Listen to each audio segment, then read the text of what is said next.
আসসালামু আলাইকুম। আশা করি সবাই ভালো আছেন। আমি Mohammad Jasimuddin, founder project family happiness.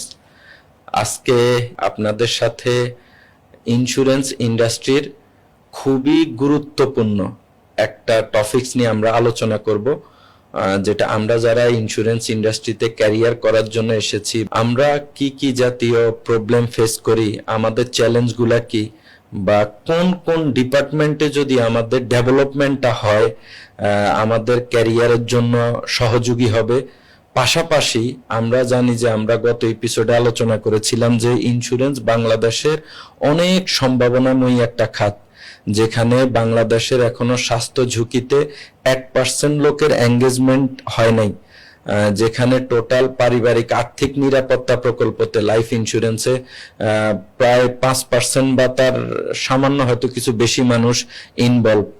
এই যে একটা বিশাল জনগোষ্ঠী এখনো স্বাস্থ্য ঝুঁকি, পারিবারিক আর্থিক নিরাপত্তার বাহিরে, এই টোটাল জিনিসটাকে কাভার দেওয়ার জন্য আমরা জানি এই ইন্ডাস্ট্রিতে প্রশিক্ষিত, দক্ষ, ইমেজ সম্পূর্ণ লোকের কোনো বিকল্প নেই।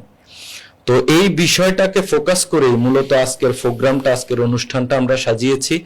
আপনারা খুবই খুশি হবেন, আনন্দিত হবেন। আজকে আমাদের এই স্টুডিওতে আমরা এই ইন্স্যুরেন্স ইন্ডাস্ট্রির একজন আইকনিক ব্যক্তিকে আমরা পেয়েছি, যার সম্বন্ধে আমি যদি একটু না বলি কমই হয়ে যাবে। আমি আমার এখানে ট্রেনিং, আমার এ পর্যন্ত আসা, যার ট্রেনিং নিয়ে, যার থেকে ইনস্পাইরেশন নিয়ে, তিনি হচ্ছেন জনাব Mohammad Mizanur Rahman, assistant general manager, Sonali life insurance.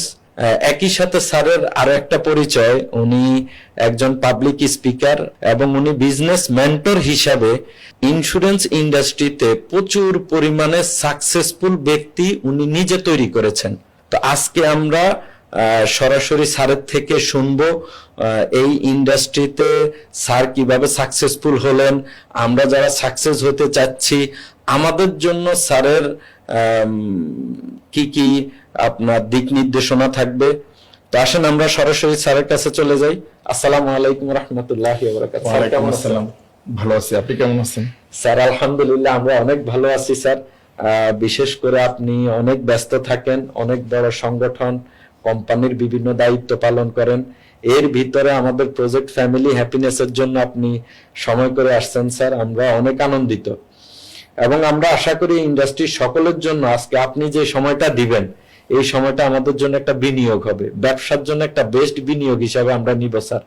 আমরা এমন কিছু আপনার থেকে আজকে শিখবো।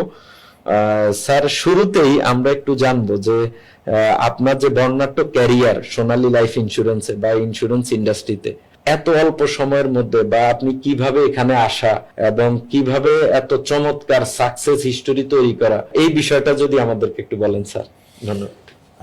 মূলত আমি এই কোম্পানির সম্পর্কে জানতে পারছি, সোনালী লাইফ সম্পর্কে জানতে পারছি হচ্ছে জনাব সৈয়দ মোহাম্মদ আজিম স্যার, যিনি বর্তমানে কোম্পানির ডিএমডি হিসাবে আছেন, ডেপুটি ম্যানেজিং ডিরেক্টর। তো স্যারের সাথে আমার একটা পার্সোনাল রিলেশন আছে। সেই সুবাদে স্যার আমাকে ইনভাইট করে হচ্ছে আমার বাচ্চার জন্য একটা শিক্ষা বীমা করার প্রপোজাল দেয়। জি। আমি কোম্পানিতে এসে এই প্রোডাক্টের ফ্যাসিলিটিসগুলি জানলাম। জানার পরে সাবেক যিনি ব্যবস্থাপনা পরিচালক, এই স্যারের সাথে আমার পরিচয় হয়। তখন উনি সোনালীর system, service, commitment, claim settlement, এই জিনিসগুলি নিয়ে আলোচনা করে আমি একটু সারপ্রাইজড হয়েছি যে বাংলাদেশের প্রেক্ষাপটে একটা লাইফ ইন্স্যুরেন্স কোম্পানি এত স্মুথ, এত সুন্দর, রাইট টাইমে সার্ভিস দেয়। দেন আমি আমার বাচ্চার জন্য পলিসিটা করার ডিসিশন নেই। ডিসিশন নেওয়ার এক পর্যায়ে সৈয়দ আজিম স্যার আমাকে এখানে অ্যাজ এ ফাইন্যান্সিয়াল অ্যাসোসিয়েট হিসাবে কাজ করার বিষয়ে প্রপোজাল দেয়। তখন আমি এই কোম্পানির সার্ভিসের বিষয়গুলি নিয়ে আরেকটু পড়াশোনা করি, স্টাডি করার পরে আমি ডিসিশন নিই যে হ্যাঁ, ইয়েস, আমি আমার পার্ট টাইম হিসাবে আমি কাজটা শুরু করব। তাহলে কি স্যার শুরুতে পার্ট টাইম হিসাবে জয়েন করেছি? জি, শুরুতে আমি পার্ট টাইম হিসাবে শুরু করি। শুরু করার একটা পর্যায়ে গিয়ে আপনার 6 মান্থ পরেই আমি ফুল টাইম কাজটা করার জন্য ডিসিশন নেই। কেন? কারণ কোম্পানির সার্ভিস, সিস্টেম, কমিটমেন্ট এই বিষয়গুলি আমার অনেক ভালো লাগছে। জি। আর বিশেষ করে অফিস এনভায়রনমেন্ট খুবই নাইস এনভায়রনমেন্ট। জি। দেন আপনার যখন আমি ফাইন্যান্সিয়াল অ্যাসোসিয়েট হিসেবে কাজটা শুরু করলাম, আস্তে আস্তে সংগঠনে আমার রিক্রুটমেন্ট আমি স্টার্ট করলাম। স্টার্ট করার পরে যখন আমি ফাইন্যান্সিয়াল অ্যাসোসিয়েট, তখনই আমি আমার টিম মেম্বারদেরকে ট্রেনিং এর বিষয়ে এই কোম্পানির যিনি ট্রেনার ওনার সহযোগিতায়, তারপরে হচ্ছে আপনার আমার যিনি মেন্টর সৈয়দ মোহাম্মদ আজিম স্যার জি। এবং বর্তমানের যিনি সিইও জনাব রফিকুল ইসলাম স্যার, তাদের সহায়তায় তাদেরকে আমার টিম মেম্বারদেরকে ট্রেন আপ করানো, প্লাস আমি নিজে যেহেতু একজন প্রফেশনাল ট্রেনার, আমি এদেরকে প্রশিক্ষিত করার বিষয়েও দায়িত্ব নিলাম। নিয়ে আমি আস্তে আস্তে কাজ করার একটা পর্যায়ে 2020 সালে এসে আমি কোম্পানির ইউনিট ম্যানেজার হিসাবে প্রমোশন পাই, প্লাস একটা মোটামুটি একটা সুন্দর সংগঠন তৈরি করে ফেলি। জি। আমার ফোকাস পয়েন্ট ছিল টিম মেম্বারকে এডুকেট করা, প্রশিক্ষিত করা। জি। আর প্রশিক্ষিত করলেই হচ্ছে আস্তে আস্তে টিমটা আরো কোয়ালিটি সম্পন্ন টিম হিসাবে তৈরি হবে। জি। 2021 সালে আমি ব্রাঞ্চ ম্যানেজার হিসাবে প্রমোশন পাই। ততক্ষণে আমার টিম অনেক বড় একটা সেটআপমেন্ট হয়ে যায়। তারপর থেকে কাজ করে একটা পর্যায়ে আরো ব্রাঞ্চ ম্যানেজার ক্রিয়েট হয়। একটা সময় এসে আমি 2025 সালে কোম্পানির অ্যাসিস্ট্যান্ট জেনারেল ম্যানেজার হিসাবে প্রমোশন পাই। তো আলহামদুলিল্লাহ আমার সংগঠনে এই মুহূর্তে ব্রাঞ্চ ম্যানেজার হচ্ছে আপনার 49 জন এবং ইউনিট ম্যানেজার হচ্ছে 500 plus. Financial associate, unit manager এবং ব্রাঞ্চ ম্যানেজার মিলে 23,000 প্লাস হচ্ছে আমার সংগঠনের মেম্বার। এটা তো স্যার, আমরা যদি এই বীমা শিল্পের দিকে, বর্তমান সিচুয়েশনের দিকে তাকাই, যেখানে এই শিল্পের কামব্যাক করার জন্য যথেষ্ট চেষ্টা চলতেছে সরকার বা সম্মিলিতভাবে আইডিআরে, কিন্তু তারপরে এই সময়ের ভিতরে আপনার এই সফলতাটা, এটা আশা করি আমাদের সামনের দিনে বড় স্বপ্ন দেখার জন্য একটা মাইল ফলক হিসাবে কাজ করবে।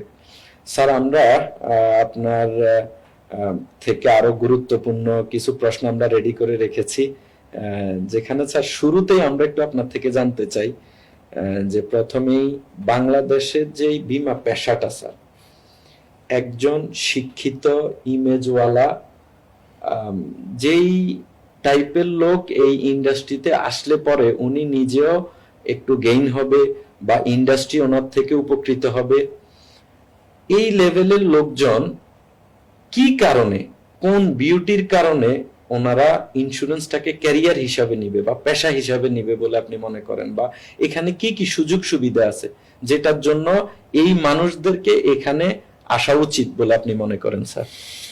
ওকে জসিম সাহেব, আমি এখানে যেটা পেয়েছি, আমার অবজারভেশন হচ্ছে এখানে অনেক সুন্দর সুন্দর বিউটি আছে। জি। যেমন এই ক্যারিয়ারটা হচ্ছে স্বাধীন একটা পেশা, ইন্ডিপেন্ডেন্ট ক্যারিয়ার। স্বাধীনভাবে একজন এজেন্ট কাজ করতে পারে। যদি কোনো একজন ব্যক্তি কোনো একটা প্রফেশনে জব করে, তখন তার কিন্তু একটা বাইন্ডিংস এর ভিতরে সে থাকে। সেই দিক থেকে একজন এজেন্ট হিসাবে সোনালী লাইফের সাথে তার ক্যারিয়ার যদি সে স্টার্ট করে, সে কিন্তু এখানে ইন্ডিপেন্ডেন্ট ক্যারিয়ার, স্বাধীন পেশা হিসাবে কাজটা করতে পারে। সেকেন্ড হচ্ছে যে অপরচুনিটিস বা বিউটি, সেটা হচ্ছে সে এখানে ফ্লেক্সিবল ওয়ার্কিং আওয়ার। সে ওয়ার্কিং আওয়ারটা সে এখানে এনজয় করতে পারে। সে চাইলে ফুল টাইম কাজ করতে পারে, সে চাইলে পার্ট টাইম কাজ করতে পারে, সে চাইলে কোয়ার্টার টাইম কাজ করতে পারে, ইভেন সে চাইলে এনি টাইম কাজ করতে পারে, তার চয়েস। একজন ব্যক্তি জব করে, সে চাইলে পার্ট টাইম কাজ করতে পারে। একজন ব্যক্তি সে ফ্রি, সে বেকার, সে চাইলে ফুল টাইম কাজ করতে পারে। যেমন আমার স্টার্টিংটা শুরু হয়েছিল, আমি পার্ট টাইম দিয়ে শুরু করি, কিন্তু একটা পর্যায়ে 6 মান্থ পরে আমি কি করেছি, ডিসিশন নিয়েছি যে আমি ফুল টাইম কাজটা করব। আর ফুল টাইম করার কারণেই হচ্ছে আজকের এই ক্যারিয়ারটা, এখানের এই পজিশনে এত অল্প সময়ের মধ্যে, আমার 6 ইয়ার্স রানিং এই সময়ের মধ্যে এই পজিশনে আমি আসতে পেরেছি। আর সবচেয়ে বড় বিষয় হচ্ছে প্ল্যাটফর্ম, কোম্পানি। যে কোনো একজন ব্যক্তি তার চয়েস করার ক্ষেত্রে আগে কোম্পানি প্ল্যাটফর্মটাকে, রাইট একটা প্ল্যাটফর্মকে চয়েস করতে হবে। উইথ ডিউ রেসপেক্ট, আমি সকল কোম্পানিকে সম্মান প্রদর্শন করেই বলছি, সোনালী লাইফ কমপ্লিটলি ব্যতিক্রম ভাবেই হচ্ছে গ্রাহক সেবা এবং এজেন্ট সেবা দুইটাই খুবই চমৎকার ভাবে দিচ্ছে। থার্ড যেটা বিউটি, সেটা হচ্ছে আপনার হচ্ছে হাই পটেনশিয়াল ইনকাম। এখানে একজন ব্যক্তি তার ক্যারিয়ারে চাইলে 1 লাখ টাকা ইনকাম করতে পারে, আবার চাইলে 5 লাখ টাকা ইনকাম করতে পারে, আবার সে এখানে 10 লাখ টাকাও ইনকাম করতে পারে। Its depend on performance. জি। একজন এজেন্ট সে কত টাকার চেক এই মাসে আর্ন করবে, সে তার নিজের চেকটা সে নিজে লিখতে পারে তার কাজের পারফরমেন্সের মাধ্যমে। Absolutely. আর good leading as a leader, যার সাথে শুরু করবে সে যদি সুন্দরভাবে গাইডলাইন দেয় আর সুন্দরভাবে যদি প্রশিক্ষণ দেয়, মনিটরিং একটা বিগ ইস্যু এখানে। এখানে স্যার বিষয়টা তো একটা team work. Yes team work. So fourth যে অপশন সেটা হচ্ছে আপনার এখানে টিম ওয়ার্ক ফ্যাসিলিটিস। জি। You can enjoy team work facilities, যেমন আমি এখন এনজয় করি। জি। এই যে 23,000 plus team member in my team, তাদের প্রত্যেকের কাজের একটা রেজাল্ট কিন্তু আমি এখানে পাচ্ছি। তার মানে আমি যদি তখন ডিসিশন নিতে দেরি করতাম বা ডিসিশনটা রাইট টাইমে না নিতাম, অথবা আমার সংগঠনটাকে যদি আমি প্রশিক্ষিত না করতাম, স্টিল নাও কন্টিনিউয়াস প্রসেসে আমি এই ট্রেনিং এর বিভিন্ন মডিউলে ট্রেনিং করাচ্ছি, কোম্পানিও করাচ্ছে প্লাস আমি আমার সংগঠনকে করাচ্ছি। আর আলহামদুলিল্লাহ আমার অনেক এডুকেটেড পার্সন আমার টিমের সাথে ইনভলভমেন্ট হওয়ার কারণে খুব র্যাপিডলি আজকের আমার বিজনেসের পজিশন তৈরি করতে পারছি। নেক্সট হচ্ছে এই প্রফেশনের যে বিউটি আমি বলবো সেটা হচ্ছে আপনার এখানে যেমন ইন্টারন্যাশনাল কনভেনশন অ্যাওয়ার্ড আছে, বিভিন্ন সময় এটা বিভিন্ন ক্যাটাগরিতে যারা অর্জন করে তারা এটা অ্যাচিভমেন্ট করতে পারে। দেন আদার্স আরো অনেক ফ্যাসিলিটিস আছে। যেমন আরেকটা বিষয় ইন্টারেস্টিং হলো, একটা সেল একবার করার পরে আপনি এখানে 10 টাইমস 10 ইয়ার্স অর 15 ইয়ার্স এটার ইনকামটা এনজয় করতে পারেন। কিভাবে? মনে করেন 10 ইয়ার্স মানে কিছুটা যদি আমরা বলি স্যার, এটা কি রয়্যালিটি ইনকামের মতো? yes almost. জি। সো 10 ইয়ার্স মেয়াদের জন্য একটা সেভিংস এর প্ল্যানিং যদি কোনো ক্লায়েন্ট করে, তাহলে আপনি এই সেভিংসটা করাইলেন, এই পলিসিটা আপনি করাইলেন, তাহলে 10 ইয়ার্স আপনি এখানে ইনকাম এনজয় করার সুযোগ পাচ্ছেন। 15 ইয়ার্স এর ক্ষেত্রে 15 ইয়ার্স এনজয় করার সুযোগ এখানে পাচ্ছেন। তার মানে এখানে যে বিউটি গুলি আছে এর মধ্যে আপনার one time sales, more time income. Next হচ্ছে আপনি একটা বর্ণাঢ্য ক্যারিয়ার তৈরি করার কারণে খুব লাইফস্টাইলটা খুব ভিন্নভাবে এনজয় করা যায়। কারণ যদি আপনার টাইম ফ্রেমের প্রেশার না থাকে, আনলিমিটেড ইনকাম থাকে, টিম ওয়ার্কের ফ্যাসিলিটিস থাকে, তাহলে আপনার এই এনজয় করাটা কিন্তু খুবই সুন্দর একটা বিষয়। আর সবচেয়ে বড় বিষয় হচ্ছে কোম্পানির কমিটমেন্টের কারণে এখানে অনেক ব্যাংকের রিটায়ারমেন্ট পারসন, অনেক অর্গানাইজেশনের রিটায়ার্ড পারসন, অনেক ব্যক্তি যারা বিভিন্ন প্রফেশনে কাজ করে, সে তার সুযোগ সুবিধা মতো পার্ট টাইম মানে এখানে আমরা কাজ করে। যদি একটু বিষয়টাকে আরো খোলা বলি স্যার, এই যে জবে বা যে কোনো একটা পেশাতে মানুষ যখন এঙ্গেজ হয়, তার একটা বয়সের একটা ব্যারিয়ার থাকে বা একটা থাকে এইজের বা কোয়ালিফিকেশনের। সেক্ষেত্রে এই ইন্ডাস্ট্রিতে যেহেতু রিটায়ার্ড পারসন, আপনি বললেন যে রিটায়ার্ড পারসনরাও চাইলে, তার মানে এখানে কোনো ব্যারিয়ার নাই, এইজের যে কোনো বয়সের লোকজন এসে এখানে কাজ করতে পারবে না? এইজের ব্যারিয়ার আছে। আপনার এখানে ফাইন্যান্সিয়াল অ্যাসোসিয়েট হওয়ার ক্ষেত্রে এখানে একটা রিকোয়ারমেন্টস আছে, যার হলো আপনার 50 এইজ পর্যন্ত, 50 এইজ পর্যন্ত একজন ব্যক্তি ফাইন্যান্সিয়াল অ্যাসোসিয়েট হিসেবে কাজ শুরু করতে পারে। জি স্যার, ধন্যবাদ। আশা করি এই বিষয়টা আমাদের অনেক ভালো লেগেছে, এবং আপনি যে বিউটি গুলা বললেন, আমরা আশা করি প্রত্যেকটা বিউটি আপনি নিজে এনজয় করেন। সেকেন্ড, আপনার থেকে স্যার আমরা যেটা জানবো যে আপনি একজন পাবলিক স্পিকার হিসাবে, যেহেতু অনেক লোককে আপনি ট্রেনিং দেন, তারা আপনার থেকে লিসেন নেয় যে কিভাবে বীমা বিক্রি করবে, কিভাবে সে ভালো একজন কর্মী হবে, এবং আবার বিজনেস মেন্টর হিসাবেও অনেকের একদম কাছ থেকে গাইডলাইন দিচ্ছেন, মিটিং করাচ্ছেন, যেহেতু ইউনিট ম্যানেজার বেরোচ্ছে, ব্রাঞ্চ ম্যানেজার বেরোচ্ছে। এই কাজটা করতে গিয়ে আপনার কাছে কি মনে হয় যে এই পেশাটাতে কোন ক্যাটাগরির লোকজন, কোন কোয়ালিটির বা তার এডুকেশন কোয়ালিফিকেশন কেমন হলে এই লেভেলের লোকজন এখানে ভালো করার পসিবিলিটিটা বেশি? কারণ আমরা একটা জিনিস জানি কি স্যার, সব পেশা কিন্তু আসলে সব মানুষের জন্য শুট করে না। তো শুরু থেকেই যদি আপনি একটু বলেন যে আমরা অনেক মানুষ উপকৃত হবে, যে সে বুঝতে পারবে যে তাইলে আমার জন্য মনে হয়, আমি অন্য 2 জায়গায় 5 জায়গায় ট্রাই করেছি, ভালো করতে পারি নাই, মনে হয় আমার জন্য এই ক্যারিয়ারটা বেটার হইতে পারে। তো আপনি কি মনে করেন কোন ধরনের লোকজন এখানে আসলে সে একটা বেটার ক্যারিয়ার পেতে পারে স্যার? দেখেন, বাংলাদেশে শিক্ষিত বেকারের একটা গুরুতর সমস্যা রয়েছে, চিহ্নিত মনে করা হয়েছে। যেমন পরিসংখ্যান ব্যুরোর রিপোর্ট অনুযায়ী 2023-এর দেশে মোট বেকারের সংখ্যা হচ্ছে প্রায় 63 লাখ। এর মধ্যে 63 লাখ। 63 লাখ, যার মধ্যে 87% হচ্ছে শিক্ষিত বেকার। আল্লাহ। এর মানে প্রায় 54,17,000 ব্যক্তি শিক্ষিত বেকার বর্তমানে বাংলাদেশে রয়েছে। জি। এখন আমার কোশ্চেন হচ্ছে, একজন ব্যক্তি সে তার জবের প্ল্যানিং করে, সে জবের চিন্তা করে, কিন্তু সে অনেক সময় জবটা পায় না। জি।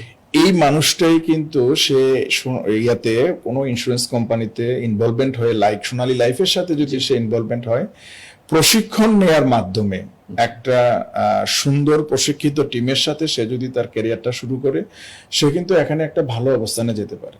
বিশেষ করে মধ্যম আয়ের যে মানুষগুলি, তারা কিন্তু আপনার এখানে দেখবেন যে অনেক শিক্ষিত ব্যক্তি সে আপনার খুব অল্প বেতনের জব করে। এবং আমরা স্যার, এটা রিয়েলি আপনি একটা খুব ইম্পর্টেন্ট বিষয় বলেছেন।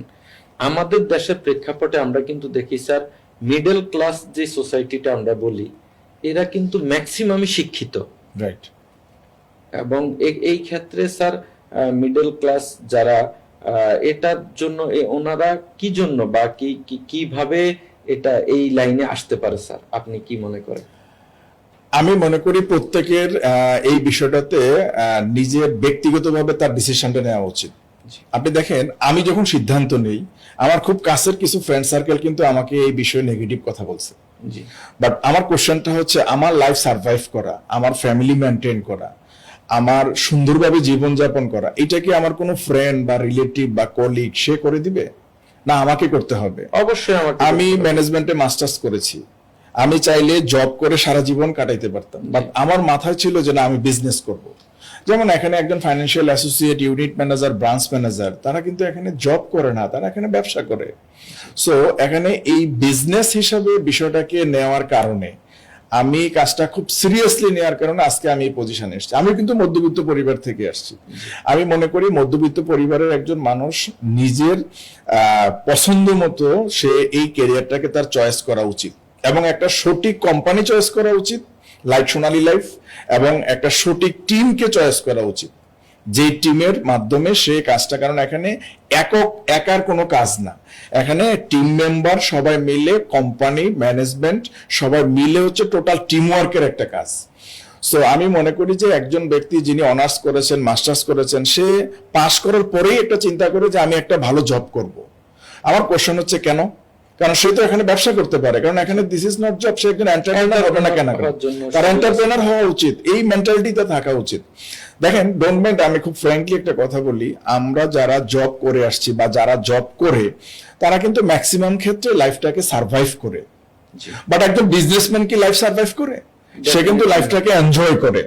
বাংলাদেশের প্রেক্ষাপটে একটা ব্যক্তি 5 লাখ টাকা ইনকাম করলে আমার দৃষ্টিতে অনেস্টলি সে লাইফটাকে এনজয় করার কথা, তার ফ্যামিলি অনেক ভালো থাকার কথা। আপনার বাচ্চা কোন স্কুলে পড়বে, কোন ইউনিভার্সিটিতে পড়বে, এটা ডিপেন্ড করে আপনি তার জন্য কি অ্যারেঞ্জমেন্ট করতেছেন। এখন অ্যারেঞ্জমেন্টের বিষয়টা নির্ভর করে কিসের সাথে? আপনার ইনকামের অপরচুনিটিজের সাথে। তাহলে আপনার ইনকামের জন্য আপনাকে এই জিনিসটা আগে নিজের থিঙ্কিং করতে হবে যে আমি কোন পেশাটাকে চুজ করব, কোন বিজনেসটাকে চুজ করব, বা কোন কাজটাকে চুজ করব। The quality of life determines, quality of life depends on quality of thoughts. আপনি কোন কোয়ালিটিতে জীবনযাপন করবেন, এটা নির্ভর করে আপনি কোন কোয়ালিটির চিন্তা করেন। এখন আপনি যদি চিন্তা করেন যে আমি স্বাধীনভাবে, সুন্দরভাবে এমন একটা বিজনেস চয়েস করব, যেমন এখানে একজন এজেন্ট বিজনেস পার্টনার হিসাবে সে তার টাইমকে ইনভেস্টমেন্ট করার মাধ্যমে, এবং একটা সময় টিম বিল্ডিং প্রসেসে টিম বিল্ডিং করার মাধ্যমে, টিমকে ডেভেলপ করার মাধ্যমে, প্লাস টিমকে ম্যানেজমেন্ট করার মাধ্যমে বিগ ইনকাম করার অপরচুনিটিস এখানে আছে। আমি মনে করি প্রত্যেকের প্ল্যাটফর্মটা চুজ করে এবং একটা সঠিক টিমকে চুজ করে তার ডিসিশন নেওয়া উচিত যে আমি কাজটা সিরিয়াসলি করব। হতে পারে সে প্রথমে পার্ট টাইম করলো, একটা সার্টেন টাইম পরে যখন সে দেখবে যে এখানে তার একটা বিগ আর্নিং অপরচুনিটিস ক্রিয়েট হয়েছে, দেন সে ফুল টাইম করলো, যেটা আমি করেছি। আমার একটু ব্যক্তিগত অভিজ্ঞতা স্যার আপনার সাথে শেয়ার করি, আমাদের অডিয়েন্সদের আশা করি কাজে লাগবে সেটা। কারণ যেহেতু আমরা থানা, জেলা, প্রত্যন্ত অঞ্চলে মানুষজনের সাথে কাজ করতে হয়, তো আমরা এই ইন্স্যুরেন্সের সেভিংস সঞ্চয়টা, এটা সবচাইতে আমার কাছে মনে হচ্ছে স্যার মিডল ক্লাস ফ্যামিলির জন্যই বেশি দরকার সেভিংসটা, ইন্স্যুরেন্সের সেভিংসটা। Yes. কারণ এখানে দুইটা জিনিস থাকে, একটা হচ্ছে তার স্বাস্থ্য ঝুঁকির আর্থিক নিশ্চয়তা। আমাদের দেশের মিডল ক্লাস ফ্যামিলি গুলা স্যার যখনই তার কোনো জটিল কঠিন রোগে পড়ে, ট্রিটমেন্টটা করানোর জন্য হয় তার কোনো অ্যাসেট বিক্রি করতে হয়, না হলে ঋণ করতে হয়, কিন্তু যেই পরিমাণ ইনকাম ওর সাথে সামঞ্জস্যতা রেখে সে ট্রিটমেন্ট করাইতে পারে না। এটা মিডল ক্লাস ফ্যামিলির একটা প্রবলেম। আরেকটা হচ্ছে মিডল ক্লাস ফ্যামিলি গুলা বর্তমানে বাংলাদেশের পরিসংখ্যান অনুযায়ী যে গবেষকরা বলতেছে 2030 সাল পর্যন্ত এটার সংখ্যা 6 কোটি প্লাস হয়ে যাবে। এখন জীবনযাত্রার মান যেভাবে আমাদের বেড়ে যাচ্ছে, বাচ্চা কাচ্চার স্কুলের খরচ, বাসা ভাড়া বেড়ে যাচ্ছে, সব খরচই ডে বাই ডে বেড়ে যাচ্ছে, ওই হিসাবে কিন্তু চাকরির স্যালারিটা বাড়তেছে না, ওই হিসাবে অন্যান্য বাড়তেছে না। তার মানে এই টাইপের লোকজন যদি আমাদের এই ধরনের পেশার সাথে এঙ্গেজ হয়, দুইটা উপকার হবে আমার মনে হচ্ছে। একটা হইলো ওনার পারিবারিক একটা সঞ্চয় তৈরি হবে এখানকার ইনকামের বাড়তি টাকাটা দিয়ে। আরেকটা হচ্ছে স্যার যে যেটা ওনার ঘাটতি, ওই ঘাটতিটা উনি ফিল আপ করতে পারবে।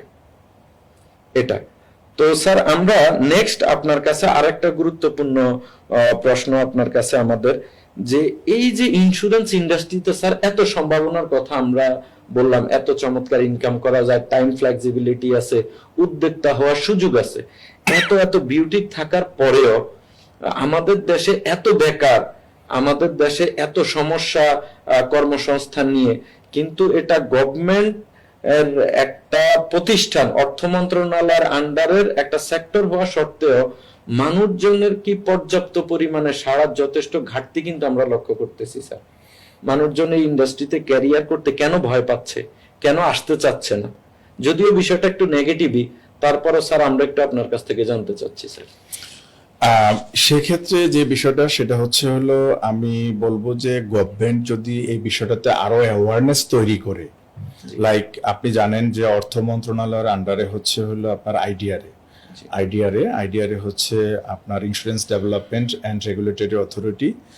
তারা যদি এই বিষয়টাতে আরো বেশি অ্যাওয়ারনেস ক্রিয়েট করে এবং প্রত্যেকটা কোম্পানিকে তার সার্ভিস এনশিওর করার বিষয়ে, কমিটমেন্টের বিষয়ে এইটাতে যদি মনিটরিং স্ট্রিক্টলি করে, রাইট টাইমে যদি সকল কোম্পানি যদি রাইট টাইমে গ্রাহক সেবার বিষয়টাতে আরো বেশি আন্তরিক হয়, তখনই মানুষ আরো বেশি আপনার এখানে ক্যারিয়ার তৈরি করার ক্ষেত্রে আগ্রহী হবে। তার মানে স্যার আমরা যদি একটু আরো খোলাসা করি বলি, আপনি কি এটা বুঝাইতে চাচ্ছেন যে এই ক্ষেত্রে কোম্পানিদের আরো ভালো ভূমিকা রাখা উচিত? মানে আমার মতো অনেক লোক আসতে চাচ্ছে কিন্তু তারা ভয়ে আছে যে আমি যদি অনেক মানুষের কাছে পলিসি সেল করি, কোম্পানি যদি রাইট টাইমে ক্লেম না দেয়, রাইট টাইমে ম্যাচুরিটির টাকা না দেয়, সেক্ষেত্রে আমার ইমেজ ক্ষুণ্ণ হইতে পারে, এটা ভয় হিসাবে কাজ করে কিনা স্যার? দেখেন, আমি আপনাকে ভেরি ফ্র্যাঙ্কলি একটা কথা বলি, জি, সোনালী লাইফ এই কোম্পানির যে service system and commitment, claim settlement, এই বিষয়গুলি যদি রাইট টাইমে সমাধান না করতো বা আমি যদি এই ডেটাটা না দেখতাম, তাহলে আমিও কিন্তু ডিসিশন নেওয়ার ক্ষেত্রে একটু 7 বার চিন্তা করতাম যে আসলে এই প্রফেশনে আসা উচিত হবে কি হবে না। আমার ভালো লাগছে যে এই কোম্পানির রাইট টাইমে, সোনালী লাইফ রাইট টাইমে গ্রাহকের সেবা দিচ্ছে। কমিটমেন্ট ইজ কমিটমেন্ট, এই জিনিসটা আমার অনেক ভালো লাগছে। তো আমি বলবো যে আমাদের দেশের 36টা কোম্পানিকে আমি সম্মান প্রদর্শন করে বলছি, 36টা কোম্পানির যারা ম্যানেজমেন্ট লেভেলে আছে, বিশেষ করে যারা ওনার, কোম্পানির মালিক, তারা যদি আরো বেশি আন্তরিক হয়, সদিচ্ছা যদি তাদের থাকে, ইভেন দ্যাট মার্কেটিং এ আমরা যারা ইনভলভমেন্ট হই, তাদের অনেস্টিও কিন্তু এখানে একটা গুরুত্বপূর্ণ বিষয়। এই অনেস্টলি যদি মার্কেটিং এর ব্যক্তিরাও সিরিয়াসলি যদি কাজটা করে সততার সহিত, আর আইডিয়ারে যদি সেম ভাবে মনিটরিংটা করে, যে এমন গ্রাহক হয়রানি এটা কেন হবে? দেখেন, অনেক কোম্পানির কিন্তু দেখা যায় যে রাইট টাইমে গ্রাহকের পেমেন্টটা পাচ্ছে না বা বিভিন্ন কজের কারণে তার ক্লেমটা ডিক্লাইন হচ্ছে। এটা না হয়ে রাইট টাইমে যদি গ্রাহক এটা পায়, প্লাস প্রশিক্ষণের ব্যবস্থাটা, প্রশিক্ষণ এখানে সবচেয়ে গুরুত্বপূর্ণ হলো প্রশিক্ষণ। দেখেন, এই পেশায় প্রায় 10 থেকে বা 11% লোক অ্যাক্টিভলি কাজ করে, বাট ম্যাক্সিমাম লোক বিজনেসটা এখানে এসে কাজটা শুরু করে কিন্তু একটা পর্যায়ে সে ঝরে যায় বা ছেড়ে দেয়। এটা রিজন কি? রিজন রাইট প্ল্যাটফর্ম না হওয়ার কারণে, রিজন তার মনিটরিং করার জন্য একজন মেন্টর প্রয়োজন হয়। জি মেন্টর, যেমন আমার এই সোনালী লাইফের মধ্যে সৈয়দ মোহাম্মদ আজিম স্যার, সম্মানিত DMD sir, he is my mentor. সে খুব স্ট্রংলি আমাকে মনিটরিং করে। ঠিক একইভাবে আমি যাদেরকে রিক্রুটমেন্ট করেছি তাদেরকে আমি মনিটরিং করি। না হলে এই 23,000-এর যে সংগঠন আমার এখানে, এই 23,000 ব্যক্তির সংগঠন আমি কিভাবে ডেভেলপ করব যদি আমার এখানে মনিটরিং সিস্টেম, মেন্টরিং সিস্টেম, তারপরে হচ্ছে ট্রেনিং সিস্টেম, প্রশিক্ষণ দেওয়ার যে সিস্টেম, এই জিনিসগুলি যদি ডেভেলপ না করতাম। তো এখানে এই জিনিসগুলি হলো সবচেয়ে বেশি জরুরি। আর মালিকদের সদিচ্ছাটা হলো অনেক বেশি জরুরি। মালিক যদি আন্তরিকভাবে চায় এবং আইডিয়ারে যদি সঠিকভাবে মনিটরিং করে, জবাবদিহিতার ভিতরে রাখে, তাহলে এই সেক্টরটা বাংলাদেশে অনেক বড় একটা সম্ভাবনাময় সেক্টর হিসাবে আপনার পরিণত হবে ইনশাআল্লাহ।